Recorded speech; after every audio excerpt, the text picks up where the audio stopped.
My manager said adjust your attitude when I mentioned burnout. I smiled, nodded, and spent the weekend creating something unexpected. Monday morning, I handed her a note. She read it, then immediately called the entire leadership team. By Tuesday, everything had changed. Welcome to Cheat Sheet Tales, where loyalty dies, lies bleed out, and the truth hits like a slap to the face. These aren't just stories, they're confessions soaked in betrayal and regret. Ever spotted a red flag when it was already too late? Say it in the comments. Let's tear into today's tale. Adjust your attitude. Everyone's working hard here.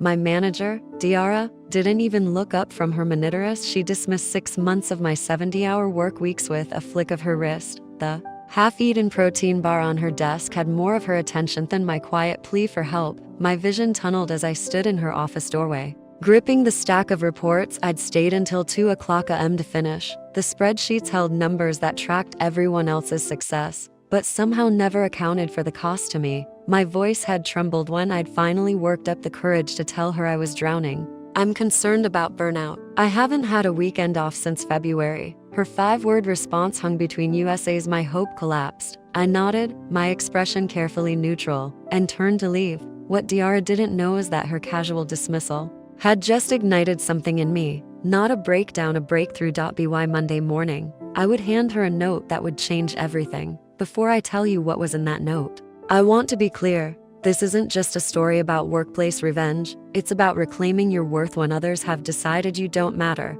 I've noticed many of you messaging about similar experiences, feeling trapped in toxic work environments. If that's you, keep watching until the end, because what I did next might change how you view your own situation. And if you're new here, consider subscribing. I share these raw experiences because none of us should suffer alone in silence. My name is Avery Lockhart. A T28. I was the senior data analyst at a mid-sized tech consulting firm, the kind of person who color-coded her calendar and always arrived 15 minutes early. My colleagues called me the human calculator because I could spot patterns in numbers that others missed. That attention to detail made me valuable to the company and eventually dangerous to them too. I grew up with a single mother who worked 3 jobs to keep us afloat. Watching her exhaustion taught me that hard work was supposed to lead somewhere better. She'd always tell me, Avery, your mind is your ticket out. So I studied relentlessly, earned scholarships, and landed this corporate job that was supposed to be my arrival. The glass office building with its sleek elevators and complimentary coffee bar seemed worlds away from our cramped apartment where I'd done homework by flashlight when the electricity got cut off. When I started at Crestview Consulting, the promise was clear: work hard for 2 years, prove yourself, and doors would open. The reality looked different by year 3. My salary had increased by just 4% annually. While my responsibilities had tripled, I now managed projects that previously required 3 people. My desk had become an island I rarely left. My lunch break sacrificed to urgent client requests. The morning of that fateful Friday, I'd received another email. Avery, Marcus left for that startup in Seattle. Can you absorb his central bank analytics project? Just temporary. Thanks. That was the 4th temporary project in 3 months. Each previous colleague who left was never replaced. Their work simply became mine. I'd prepared for my conversation with Diara carefully. I'd practiced a professional tone, brought documented evidence of my expanded workload, and researched solutions to propose. But none of that mattered when she couldn't even spare 30 seconds to look me in the eye. After her dismissal, I returned to my desk in a daze. My computer screen blurred as tears threatened. A notification popped up. Another late-night call scheduled for Sunday. My pulse quickened as anger replaced hurt. I looked around at my remaining teammates. Eliza, dark circles under her eyes, was quietly weeping in the conference room, still on a client call, muted. Oliver, who'd missed his daughter's recital 3 times last month, was washing down anxiety medication with energy drinks. We weren't employees. To Diara and the leadership team, we were resources to be depleted. I opened a blank document and began to type. If Diara only respected data, then data she would get. That weekend, instead of collapsing into recovery, sleep, or frantically prepping for Monday deliverables, I transformed my dining table into an investigation headquarters. I pulled out my laptop and began extracting information from our project management system. The company had recently implemented tracking software that logged everyone's active hours, keystrokes, and outputs. It was meant to monitor productivity, but it had unintentionally created a perfect record of our overwork. I downloaded reports showing how team members worked through lunch breaks and logged back in from home until midnight. I created spreadsheets comparing our team's output before and after the increased workloads. The pattern was clear. Productivity spiked briefly when people took on more projects, then steadily declined as burnout set in. Tasks that once took 4 horse now required 7. Error rates increased by 38 after the 50-hour mark each week. I cross-referenced this with our retention data. In 18 months, we'd lost 11 key team members. The cost of recruiting and training their replacement sexed 800, a figure the finance department had buried across multiple budget lines. The medical leave records told another story. Stress-related absences had increased to 115. In our department compared to the company average, 3 employees were on anxiety medication who hadn't been before. But numbers alone wouldn't capture the human toll. I created an anonymous survey using a private account and sent it to current and former teammates. Would you describe yourself as burned out? How has your physical health changed since joining the team? Have you sought medical help for work-related stress? What feedback have you received when raising concerns? The responses poured in faster than I expected. People had been waiting for someone to ask. I developed stress-induced eczema that covered my arms. I miss my grandfather's funeral to finish a presentation that no one ended up reviewing. My marriage is failing because I'm too exhausted to be present when I'm home.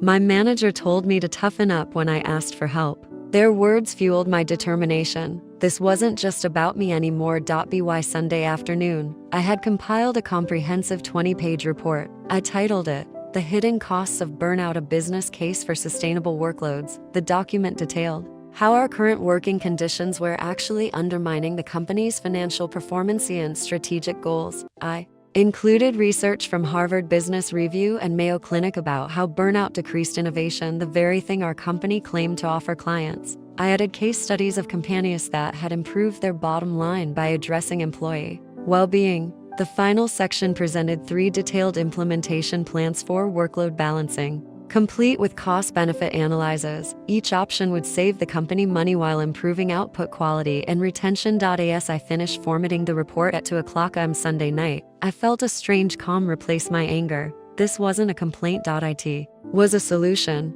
and it spoke the only language that seemed to matter to leadership: profit. I printed the report on high-quality paper and placed it in a professional binder. Then I wrote a simple note to attach to the front. "Dear Diara, as requested, I've adjusted my attitude. This is my analysis of our current productivity challenges and proposed solutions. I'm available to discuss implementation at your convenience." Every Monday morning arrived. I dressed with particular care in a deep blue dress that always gave me confidence. I arrived 30 minutes early to center myself. When Diara walked in at 8:15, I waited until she settled at her desk before approaching her office. "Good morning," I said, my voice steady. She looked surprised. "To see me, Avery. What do you need?" I placed the binder on her desk. "I wanted to share this with you. It's important." "What's this?" She glanced at the cover note. "It's my adjusted attitude," I replied. "I think you'll find it illuminating." Her eyebrows rose slightly at my direct tone, something new from her usually accommodating analyst. "I'll take a look when I have time," she said, already dismissing me by turning to her email. "Of course. I'll be at my desk."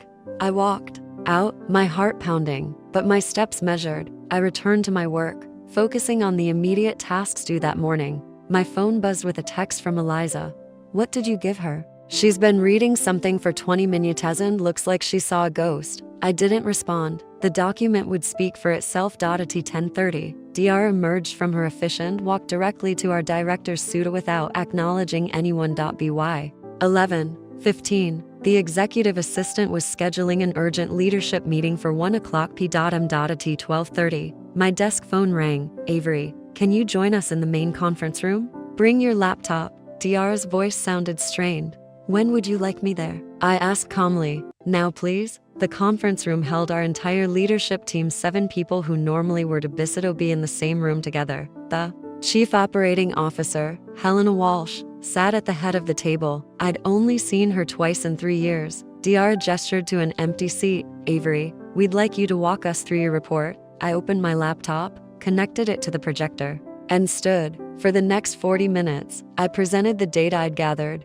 keeping my tone professional and focused on business impact rather than emotional appeals. When I finished, the room was silent until Helena spoke. How long did this analysis take you? I compiled it over the weekend, I replied. She exchanged glances with the CFO. You created this entire report in days? Yes. I had been tracking much of this data already as part of my regular project analytics, and these implementation plans? You developed these yourself? I did. Option 2 would be my recommendation based on our current resource constraints. Helena closed her copy of the report. Diara, would you excuse us? I'd like to speak with Avery privately. My manager's face tightened, but she nodded and left the room. The other executives followed, leaving me alone with the COO. Sit down, Avery, Helena said, her tone softer now. I want to be very clear about something. This report is exceptional work, but I'm disturbed by what it reveals about our operations. I maintained eye contact. I understand.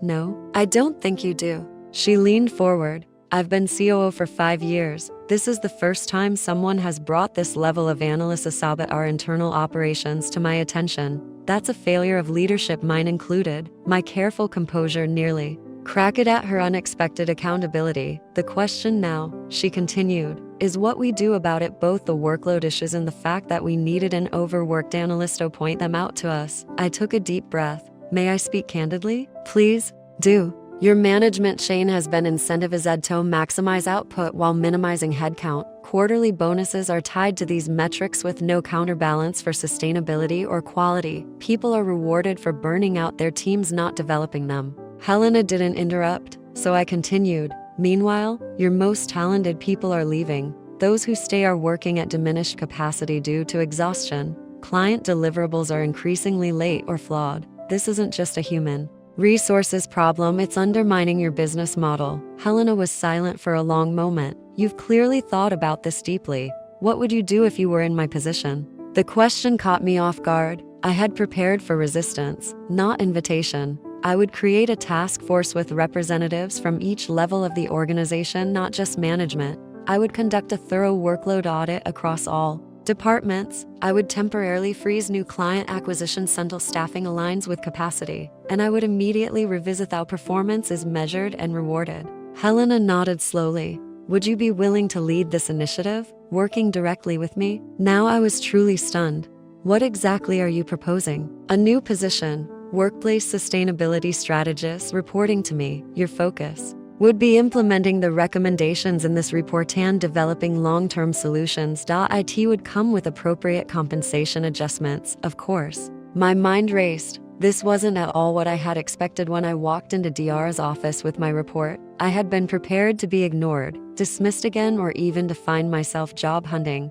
I would need certain guarantees, I said carefully. Complete access to company data, authority to interview staff confidentially, a budget for implementation, and no retaliation against those who speak honestly about these issues. Helena actually smiled. You're negotiating with the COO. Yes, I am. She extended her hand. Draft a formal proposal with your requirements by Wednesday. I'll have an offer letter to you by Friday. As we shook hands, I realized something had fundamentally shifted. The document I'd created as my response to being dismissed had opened a door I hadn't even known existed. When I returned to my desk, my teammates looked at me questioningly. News had already spread that I'd been in a closed-door meeting with the leadership team. What happened? Eliza whispered. I wasn't yet ready to share the details. They're reviewing some recommendations I made, I said simply. By Tuesday morning, everything had changed. And all staff email announced an immediate review of workloads and the temporary redistribution of critical projects. External consultants would be brought in to support ongoing client work. A company-wide meeting was scheduled to address burnout concerns directly. Diara avoided eye contact when she passed my desk. At 2 p.m. She finally approached me. Helena would like you to move your workspace to the executive floor. Effective immediately. Her voice was flat, her expression unreadable. Thank you for letting me know. I replied neutral. As I packed my belongings, I felt no triumph over Diara's obvious discomfort. This had never been about humiliating her. It was about creating change in a system that was hurting people, including her. By Wednesday, I had a new workspace on the executive floor, a glass-walled office that made me feel simultaneously exposed and isolated. My former teammates sent curious messages, wondering what exactly had happened. Most assumed I'd been promoted for conventional reasons, unaware of the report that had catalyzed everything. I spent my first days in the new role meeting individually with department heads. Some were openly hostile, viewing me as a threat to their authority. Others seemed relieved, as if they'd been waiting for Somiané to acknowledge the unsustainable pace. The most difficult conversation was with Jamal, the finance director who had designed the incentive structure that rewarded managers for understaffing their teams. This system has delivered 14 consecutive quarters of growth, he argued, leaning back in his chair with practiced confidence. Now we're supposed to dismantle it because some people can't handle the pressure? I opened my laptop and pulled up the spreadsheet I'd prepared. These numbers tell a different story. Client retention has dropped 23% in the last 3 quarters. The average project now requires 2 rounds of revisions instead of 1, and recruitment costs have doubled as our reputation spreads. Waved dismissively. Temporary market conditions, it'll stabilize. Jamal 15 exit interviews specifically mentioned unsustainable workloads as the primary reason for leaving. That's not the market. That's our internal culture. So, what's your solution? Hire more people and watch our margins disappear? His tone was challenging, but I detected something underneath. Fear, perhaps? Actually, no. My proposal maintains our current headcount but redistributes workloads based on complexity rather than volume. It implements cross-training to eliminate single points of failure, and it revises the bonus structure to reward quality and innovation, not just output. He studied me with new interest. You're not just here to advocate for shorter hours. I'm here to make this company sustainable financially and humanly. Those aren't opposing goals. By Friday afternoon, Helena had approved my formal proposal. I would lead a 6-month initiative with 3 phases: immediate workload rebalancing, systems redesign, and culture transformation. I'd have a small team reporting directly to me and budget authority for necessary resources. The following Monday, I presented the initiative to the entire company in a town hall meeting, standing at the podium, looking out at faces that showed equal parts hope and skepticism. I felt the weight of responsibility. For too long, we've operated under the myth that burnout is the price of success. I began. The data tells us the opposite is true. Sustainable workloads produce better results. Respected employees deliver superior value. This initiative isn't about working less, it's about working better. From the back of the room, I spotted Deirdre, arms crossed, expression guarded. Our eyes met briefly before she looked away. After the presentation, as people filed out, Eliza approached me. Is this for real or just corporate theater before things go back to normal? It's real, I assured her, but it will take everyone's participation to make it work. She hesitated. Deirdre's been telling people you exaggerated everything to get promoted. I wasn't surprised. The data speaks for itself. That's why I'm forming an advisory committee with representatives from every level. Would you be interested? Her eyes widened. Absolutely. The next weeks passed in a blur of activity. I conducted department audits, interviewed team members, and mapped workflows. The picture that emerged confirmed my initial findings. Our burnout wasn't just severe, it was systemic. My first official act was implementing Focus Fridays, no meetings, no new assignments, dedicated time for deep work and project completion. It was a simple change that provided immediate relief while we tackled the larger issues. The resistance began subtly. Meetings scheduled despite the Friday policy, passive-aggressive emails questioning the initiative's value, whispers that I had manipulated my way into a made-up position. Deirdre became the unofficial leader of this resistance. She continued piling work on her remaining team members, now with the added instruction to document productivity impacts of my initiatives. I had anticipated this and built in accountability mechanisms. Every team member now submitted weekly anonymous feedback through a system only I could access. The data quickly highlighted which managers were undermining the changes, rather than confronting Deirdre directly. I scheduled a leadership review where each department's metrics were displayed side by side: current productivity, error rates, and employee feedback. Her department's numbers stood out starkly against teams that had embraced the changes. As you can see, I noted neutrally, departments implementing the new workload standards are seeing increased output quality and decreased revision requests. Teams still operating under the previous model continue to show declining performance. Helena zeroed in immediately. Deirdre, what's your timeline for implementing these standards in your group? Cornered by data rather than accusations, Deirdre had no choice. We'll begin next week, she conceded tightly. After the meeting, she cornered me in the hallway. Clever move, but don't think I don't see what you're doing. I kept my voice level. What am I doing, Deirdre? Using these so-called reforms to settle a personal score. There's nothing personal about data. Your team is suffering, your deliverables are declining in quality, and your turnover is the highest in the company. That's not a score, it's a business problem. She stepped closer.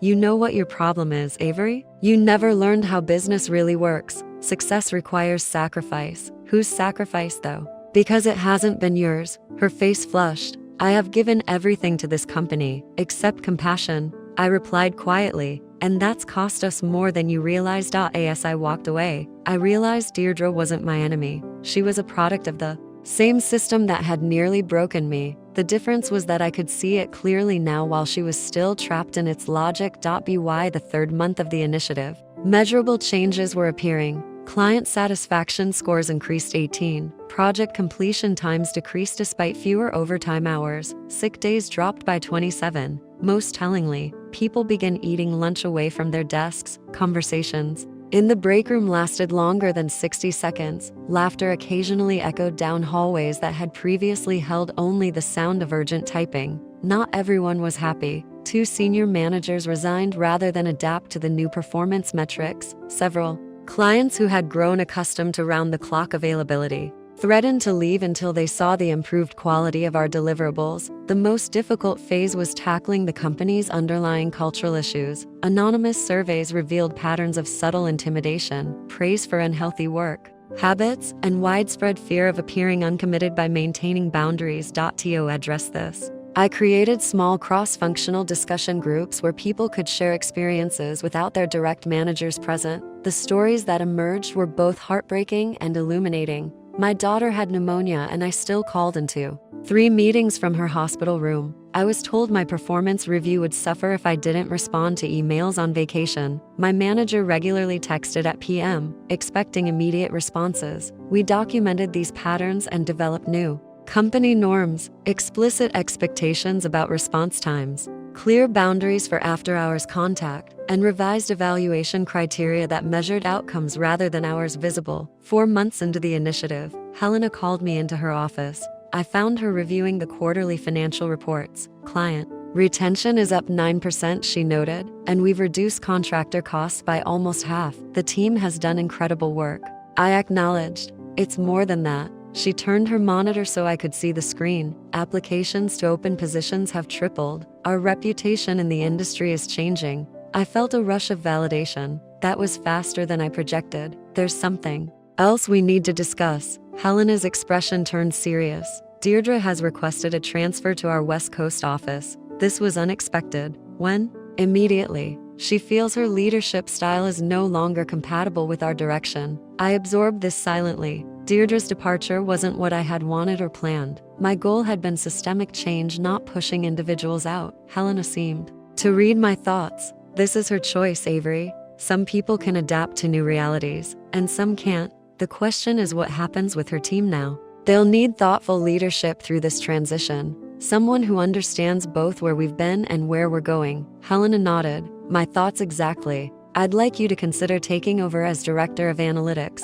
The offer caught me completely off guard. That would mean stepping back from the sustainability initiative. Not necessarily. You've built the framework. The next phase could involve applying these principles from a leadership position, showing it can be done. I asked for time to consider the offer. That evening, I sat in my apartment weighing the decision. The director role would bring greater influence and compensation, but something felt unfinished about my current work. The next morning, I requested a meeting with Helena. I've thought about your offer. I began. I'm honored, but I'd like to propose an alternative. She gestured for me to continue. The position of director of analytics should go to someone who excels at analytics. That's not my primary strength. What I've discovered these past months is that my real skill is in systems design and cultural transformation.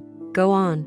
I'd like to formalize my current role permanently, not as a temporary initiative, but as an ongoing function, Chief of Workplace Culture and Sustainability. I would work across departments to maintain what we've built and continue refining our approach. Helena studied me. That position doesn't exist in our organization structure. It didn't, I agreed. But neither did our current performance metrics or workload management systems. We created those because they were necessary. After a moment, she smiled. Draft a position description by next week. We'll need board approval, but you'll have my recommendation. 2 weeks later, the announcement went out company-wide. The sustainability initiative would become a permanent department. I would lead it with an expanded team and broader mandate. For Deirdre's replacement, Helena selected Eliza, a choice that surprised everyone except me. Beneath her quiet exterior, Eliza had demonstrated exceptional analytical skills and genuine care for her colleagues. She would lead differently than either Deirdre or I would have. The day before Deirdre's departure,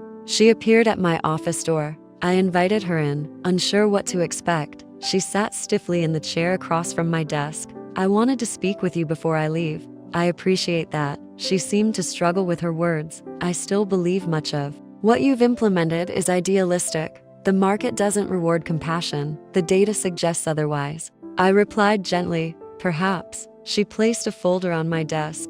These are my notes on the central banking project. There are complexities the team hasn't fully grasped yet. Eliza will need this context. I recognized the gesture for what it was. Not quite an apology, but an acknowledgement. Thank you. I'll make sure she gets this. Deirdre stood to leave, then paused. That report you wrote, the one that started all this. How long had you been collecting that data? Almost a year. Every time someone quit or broke down or made an error from exhaustion, I documented it. She nodded slowly. I never saw it, any of it. I was too focused on the targets. We all were. That was the system we operated in. And now you've changed. The system.it wasn't a question, but there was something like reluctant respect in her voice. We've begun to.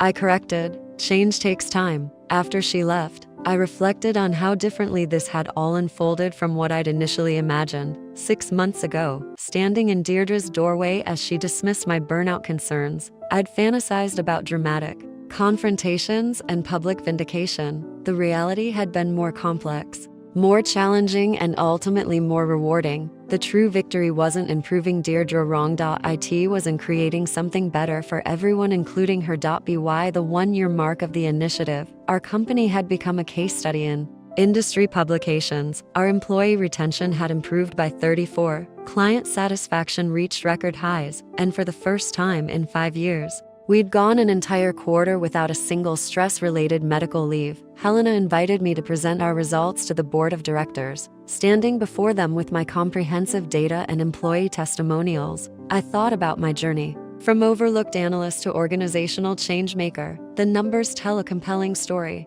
I concluded, but perhaps the most significant change isn't captured in our metrics. It's in the subtle shift from a culture of endurance to one of sustainability, from valuing hours to valuing impact. The board chair leaned forward. And the bottom line impact? I clicked to my final slide, a graph showing revenue growth alongside our culture metrics. The lines rose in parallel. As it turns out, the human bottom line and the financial bottom line are inseparable. When we stopped burning out our people, we started innovating again. When we created space for recovery, we enabled excellence. Afterward, as the boardroom emptied, the CEO approached me. Avery, what you've built here has implications beyond our company. Have you considered consulting? I smiled. I'm not interested in consulting. I'm interested in continuing what we've started. There's still work to do here. He nodded thoughtfully. Fair enough, but I think your story deserves a wider audience. That conversation planted a seed. Over the following months, I began speaking at industry conferences,